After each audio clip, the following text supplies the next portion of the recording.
then only I'll be able to. Chief Minister Conrad K. Sangma said that the government will order an inquiry into the police headquarters' alleged vehicle scam if the Home Department suggests so. According to him, it appears that there were some issues concerning allotments and use or misuse in certain areas, but in principle the procedure looks to be in place. The Chief Minister also said that it is improper to jump to a conclusion and call it a scam.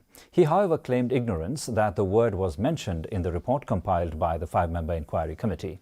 Sangma said that he is yet to go through the report. He said it needs to be examined if the personnel concerned misused public funds. The department is going into the entire inquiry. They will go into the details and they will come out with their findings. And as per the suggestions that are given by the Home Department and the officials, we will definitely take action. Yes, if there are facts and figures and if it comes out that something is there, then it's fine. But I don't think it's proper to just limit. So let the process continue.